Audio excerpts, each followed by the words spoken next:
Assalamu alaikum wa rahmatullahi wa barakatuhu. Welcome to this video. My name is Liaqat Zaman, and if you're not familiar with my channel, well, I make loads of videos or try to make loads of videos on topics which are related to Arabic and learning about the Islamic sciences. If you're not subscribed, I suggest you press the subscribe button, press the bell so that you get notifications, and let's get on with this then. So today's lesson is lesson regarding the Balagha, and we're covering Balagha in Surah Naba, right? So we're trying to break down the verses, we're trying to look at how expressions are used in the Quran to see the depth, how deep we can go in trying to understand these. So without any delay, let's start then. So he says, يَوْمَ يَقُومُ الرُّوحُ وَالْمَلَائِكَةُ صَفًّا. Let me translate this.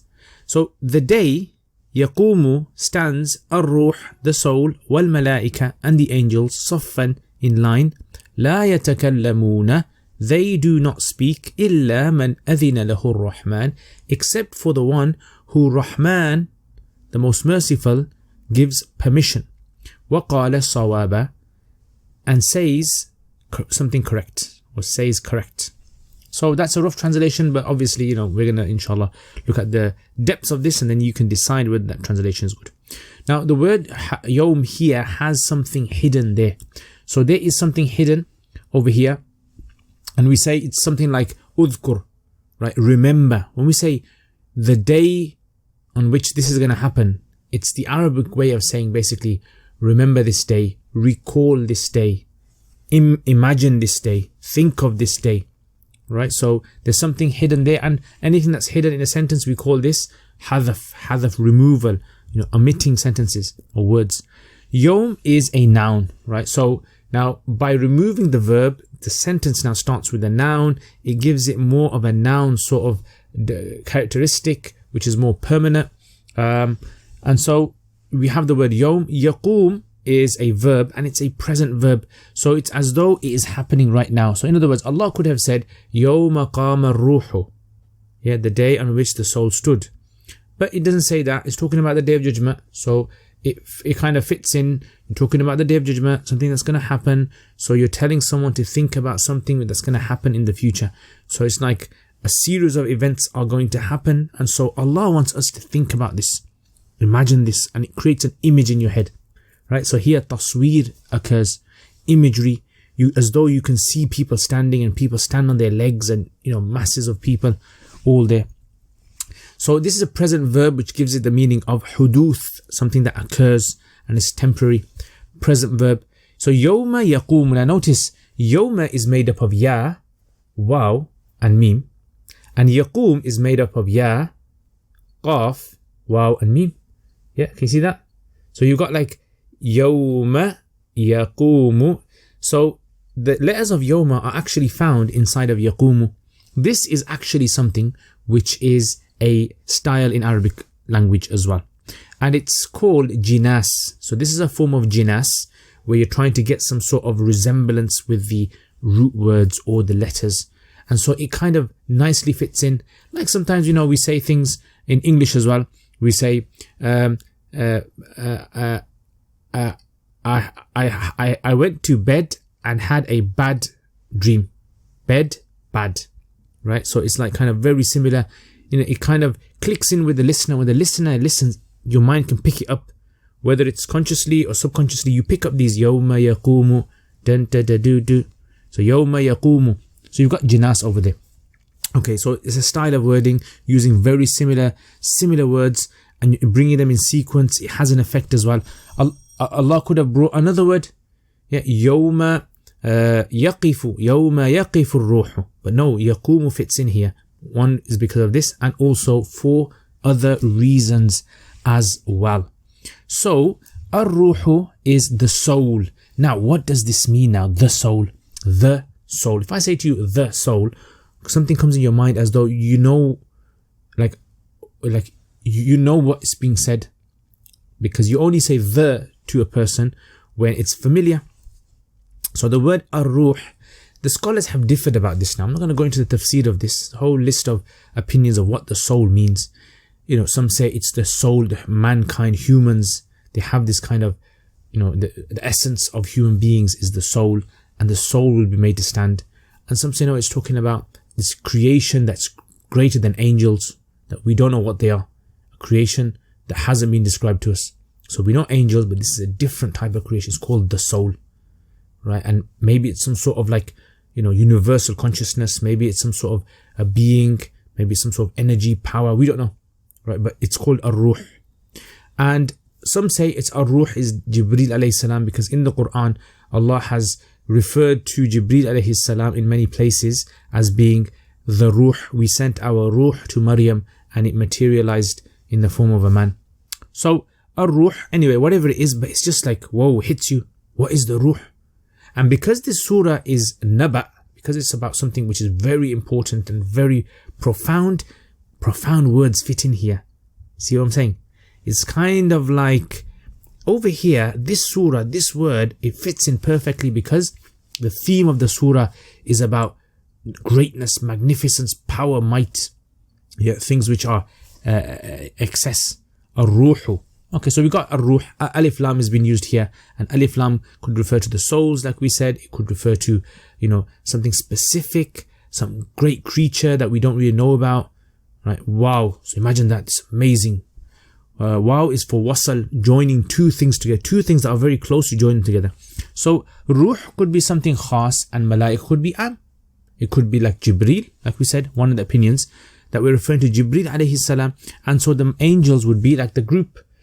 So Allah may be saying, remember the day when Jibreel is going to stand and the rest of the angels, Jibreel, the mighty Jibreel. So it could be that, or it could be like we said, the Ruh, this creature, this mighty creature of Allah that we don't even know about. It's just going to shock us on the day of judgment.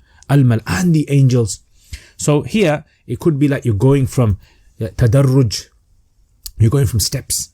Yawma yaqumu ruh, whoa, wal malaika. It's like the malaika are, a lesser kind of creature than the Ruh, what the Ruh is. يَوْمَ يَقُومُ الرُّوحُ وَالْمَلَائِكَةُ. Now this is going to be shocking to humans. Imagine, you wake up on the day of judgment, you see everyone hurrying around you, everyone's rushing, no one's wearing any clothing, nothing, everyone's just gone crazy, like zombies, and they're all rushing, and all you see all these magnificent, massive creatures, all just standing there in rows at Saffan, right? And it's like, whoa, what's happening here? Just seems so powerful a scene. So it's like a futuristic scene you can see. يَوْمَ مَلَائِكَةُ. So here you have hadaf, because it could be يَصُفُّونَ صَفًّا. In that case, صَفًّا becomes the maf'ul mutlaq. They are standing in perfect lines. That would mean that. يَصُفُّونَ صَفًّا. They are standing in perfect rows, or one perfect row could be. It could be one perfect row. It could be in like, accurate precision rows, like so accurate, just like when you stand for salat and the rows may not be maybe a bit here and there, but these rows are just going to be to the T perfect. Okay, so or you could say saffan might even be considered hal. It's a masdar.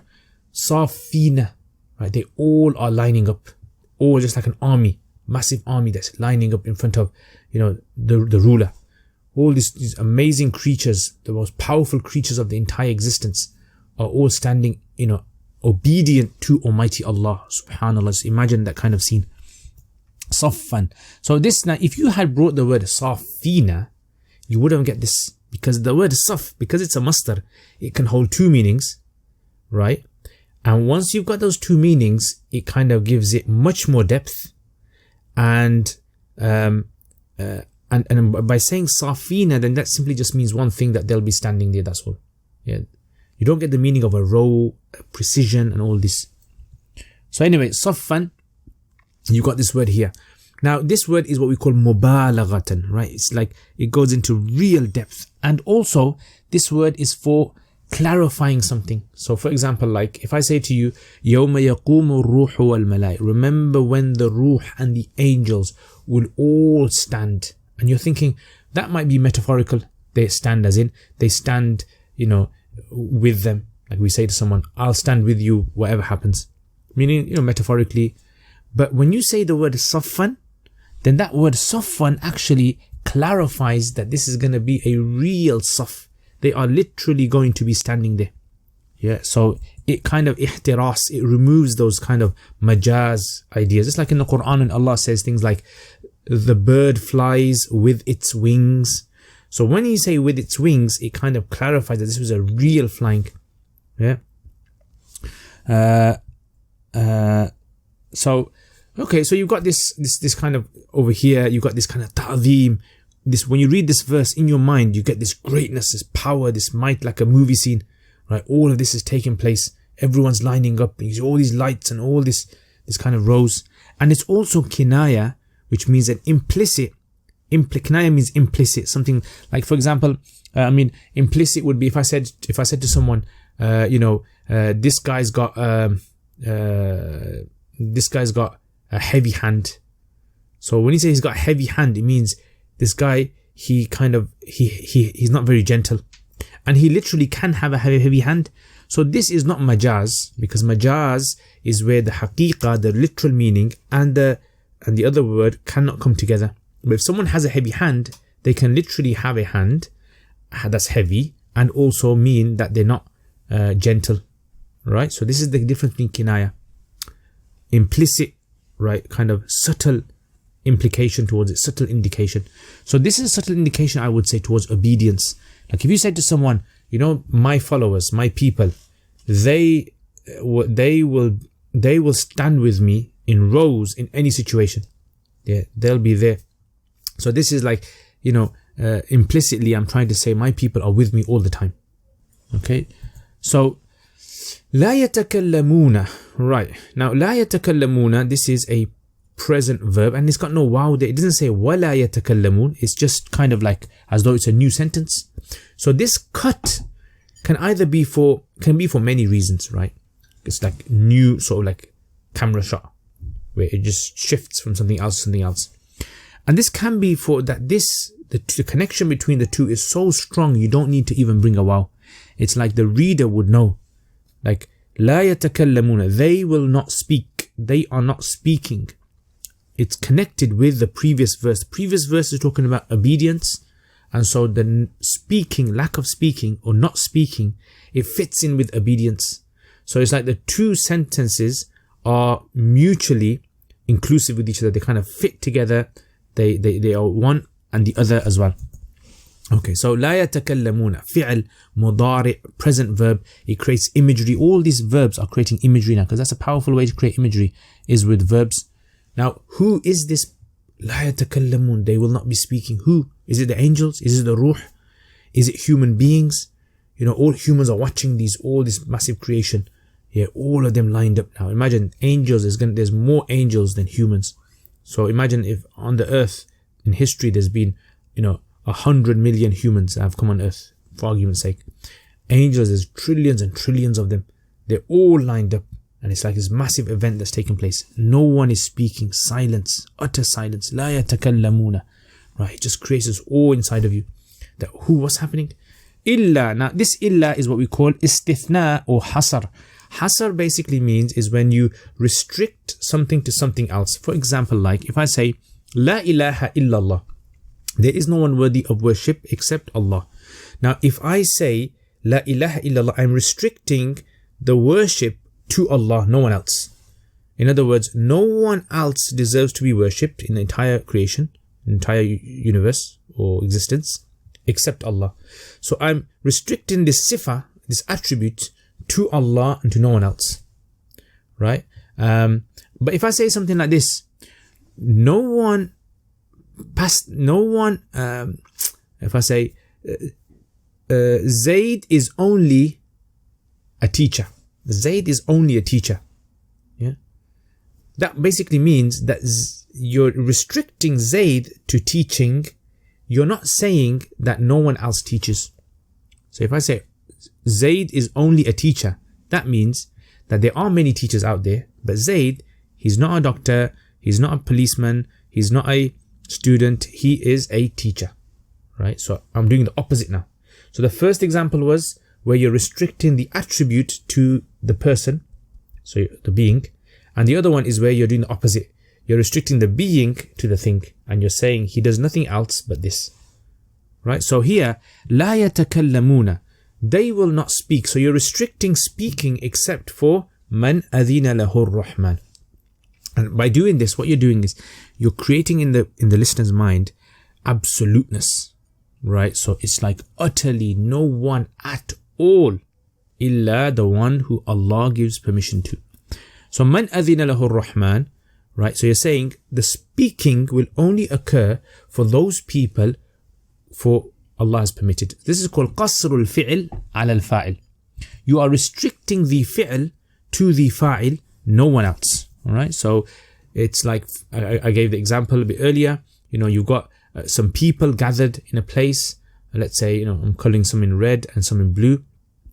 And then what I want to do is I want to kind of bring some sort of a restriction that shows that these people, man adhina lahu ar-Rahman, the ones who Allah has given permission to, they can speak, but no one else can speak. Right? You usually create this, and it's the word adhina is actually there's munasaba there. There's some sort of appropriateness, right? Because adhina is from the word udhun, hearing, and when you're given permission, you kind of hear it with your ears. Yeah, so it's like nothing's going to be written. It's all being done there and then. Permission is being given. Right? Adhina lahu ar-Rahman. So this is like, in a way, it's also like majaz as well. Because when you give him permission, or kinaya rather you can say, permission, it doesn't always go through your ear. Someone can give you written permission. So adhina lahu ar-Rahman. Here you can see some inference towards that as well. And the kalam, the speech to the ear, to the hearing. Also, present verb to past verb, iltifat is taking place. So the shift from verbs present to past, shifting taking place. It creates powerful imagery as well. Because you're going in time now. You're going back in time. Adhina lahu. No one can speak except for the one Allah gave permission to. When did He give permission to them? You're thinking when? Was it just before this event? Was it like I was in the grave and I didn't hear permission being given? Was it in the world when they were alive? Permission was being given. Now the word lahu is actually being brought forward. Originally it's supposed to be right at the end, okay? But it's been brought forward. This is called taqdeem, and the taqdeem, the kind of what it serves as is, it creates exclusivity, except for the one and him only who Allah gives permission to. Right? So it's like a hasr, and it gives exclusivity, except for the one who only him Allah gives permission to.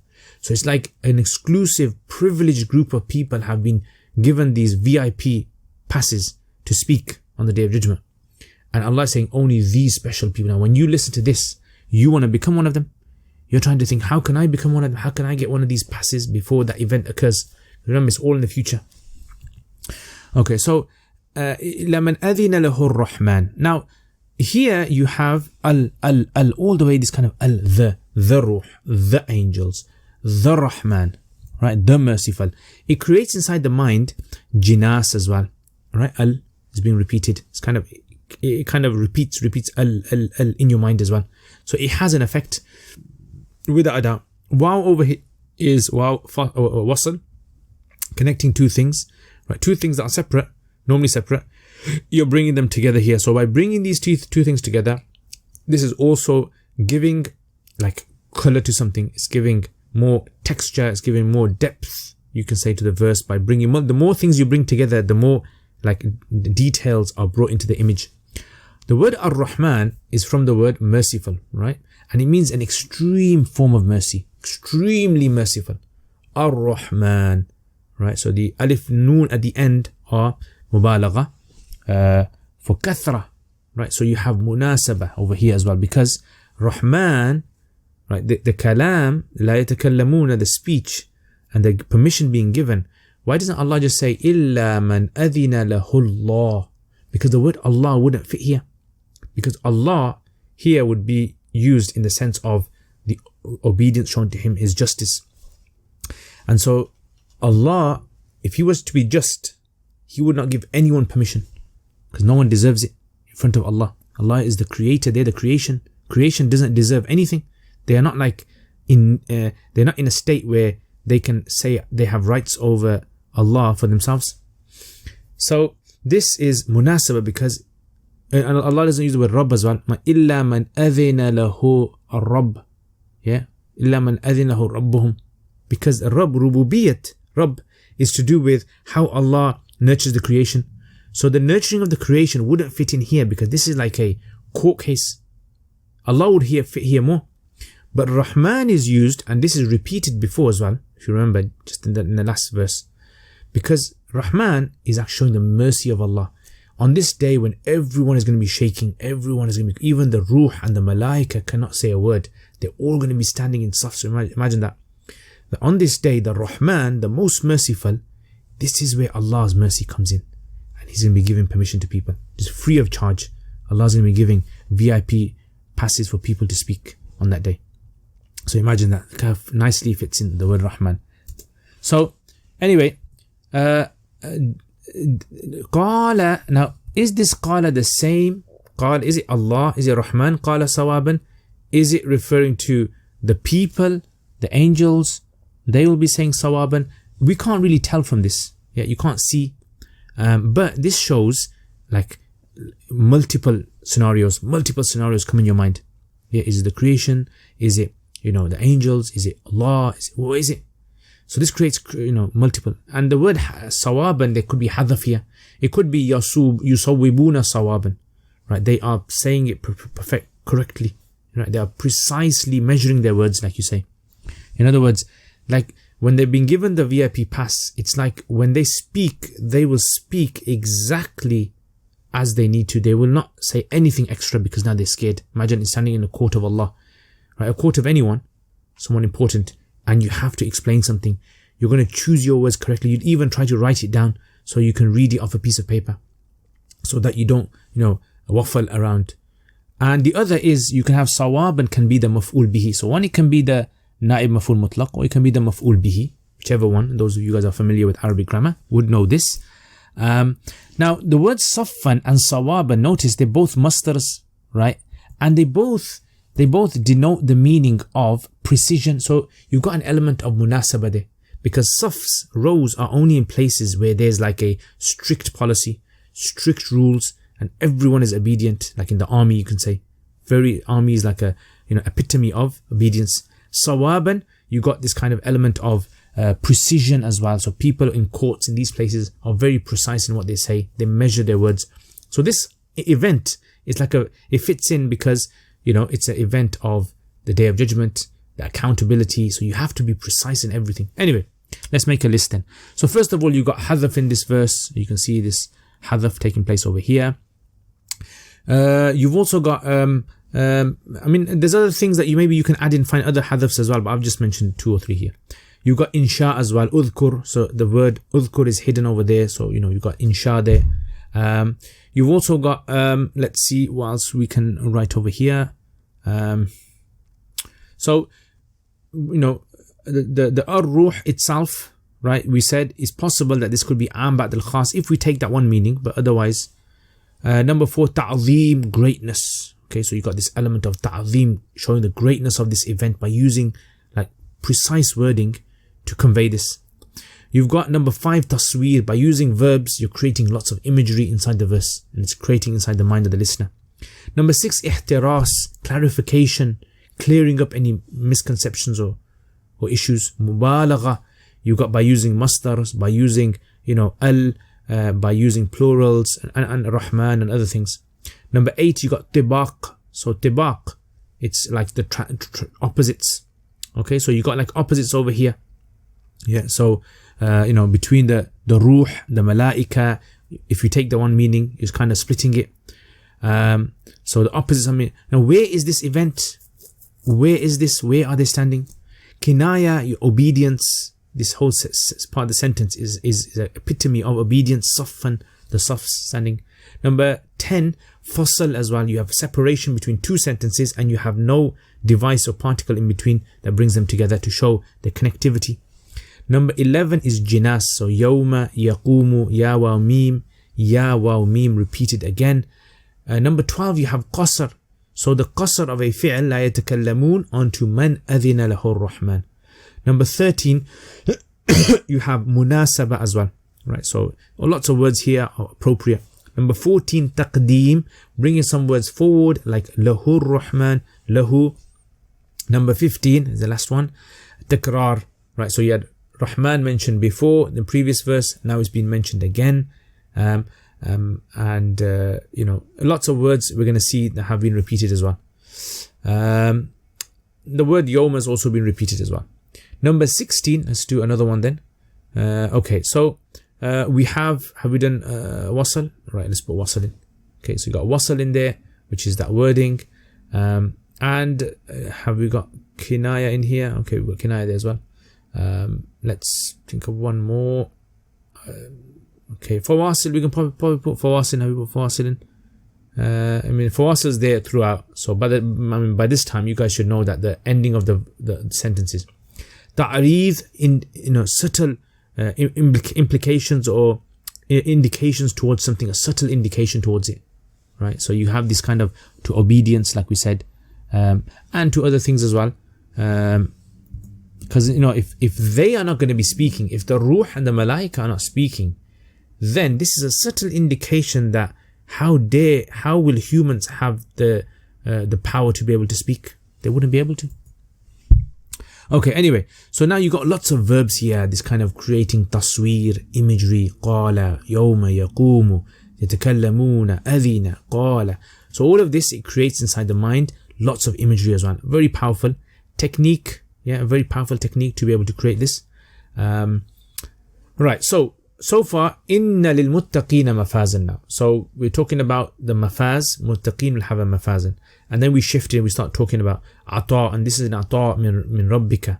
Yeah, so min rabbika ata and hisaban. So it's a gift that is from Allah to them. And then Ar-Rahman is mentioned after that. The mercy of Allah subhanahu wa ta'ala was mentioned. He's very merciful. He's giving out all of this out of his sheer kindness. Jannah is. Then Allah shifts back in time now. So before Jannah, this Day of Judgment. So what's going to happen on the Day of Judgment? Let's go backwards now. لا يتكلمون إلا من لا يملكون خطابا. Then even before that event, there's going to be another event on the Day of Judgment. يوم يقوم الروح والملائكة. They won't be able to speak. Rahman on both sides, in between two events on the Day of Judgment, one the earlier event, one the later event. So it kind of creates in the mind this kind of sequencing. Yeah, it's a sequencing that's event, and then sawab and the precision in the wording that we said. So anyway, that's basically the thing that came to my mind. I hope you guys have benefit from this. Hope this has given you some more knowledge, things that you maybe didn't know. If you have any sort of questions or anything, please let me know. Jazakumullah khair. I'm trying to do as many illustrations as I can with this, but the main thing is for people to be able to appreciate the richness of the language. And my patrons, thank you very much for all your support, all your help. You guys have been wonderful people, helping me throughout these past few months.